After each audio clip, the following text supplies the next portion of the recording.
रूस का यूक्रेन के हमले के बाद भारत अमेरिका के साथ अपने रिश्तों को लेकर इन दिनों चुनौतियों का सामना कर रहा है। पूर्व राजनयिक और विदेश मामलों के जानकार नवतेज सरना बीबीसी को दिए अपने एक इंटरव्यू में उन्होंने कहा, इस वक्त भारत अपने रिश्तों को लेकर अमेरिका और रूस के साथ बड़ी चुनौतियों का सामना कर रहा है। अमेरिका भारत पर रूस के खिलाफ अपनी स्थिति स्पष्ट करने के लिए लगातार दबाव बनाया हुआ है। पिछले दिनों क्वाड की बैठक के दौरान अमेरिकी राष्ट्रपति जो बाइडेन ने जोर देते हुए कहा कि रूस का यूक्रेन पर हमले को लेकर कोई बहाना या टोल मोटोल नहीं चलेगा। जाहिर तौर पर बाइडेन का इशारा भारत की तरफ था, क्योंकि क्वाड में शामिल दूसरे देश जैसे जापान और ऑस्ट्रेलिया खुलकर रूस की आलोचना कर रहे हैं और इस मामले में अमेरिका के साथ खड़े हुए हैं। पिछले बुधवार को अमेरिकी सीनेट की बैठक में भी भारत के रुख को लेकर चर्चा हुई। इस चर्चा के दौरान अमेरिका के दक्षिणी एशियाई मामलों के मंत्री डोनाल्ड लू ने कहा कि अमेरिकी अधिकारियों ने इस मुद्दे पर भारत के साथ बात की है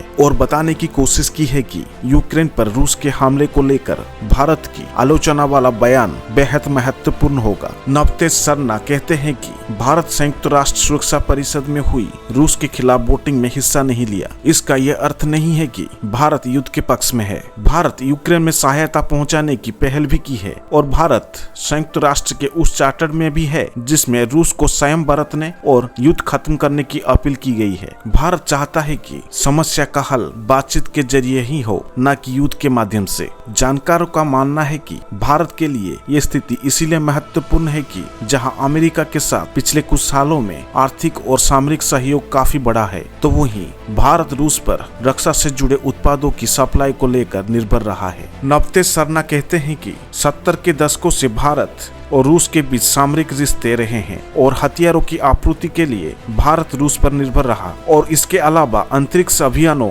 और ऊर्जा क्षेत्र में भी रूस का सहयोग रहा है। हालांकि अमेरिका को इस बात का पता है कि भारत दोनों देशों अमेरिका और रूस के साथ अपने रिश्तों को संतुलन कर रहा है। अगर क्वाड की बात करें तो क्वाड सिर्फ एक सहयोग का मंच है, न कि कोई संगठन। इसलिए भारत के स्टैंड पर क्वाड का कोई दबाव नहीं होगा। अगर अमेरिका का प्रतिबंधों को देखें तो अमेरिका भारत पर ऐसे कठोर प्रतिबंध अभी तक नहीं लगाया है। सिर्फ 1998 में एक बार न्यूक्लियर संधि पर भारत हस्ताक्षर नहीं करने की वजह से प्रतिबंध लगाई थी, वो भी 1 साल के अंदर ही हटा लिया गया था। दोस्तों, कुछ जानकारों का मानना है कि दक्षिण एशिया में चीन को दरकिनार नहीं किया जा सकता है। इस लिहाज से अमेरिका के लिए भारत बहुत महत्वपूर्ण है। अगर चीन के साथ अमेरिका को लोहा लेना है तो उसे भारत से बेहतर संबंध बनाए रखना होगा। अमेरिका के लिए भारत जितना महत्वपूर्ण है उतना महत्वपूर्ण अमेरिका भारत के लिए भी है। इसीलिए ये समय भारत के लिए दोनों देशों के साथ अच्छे संबंध बनाए रख के चलना जो काफी कठिन है।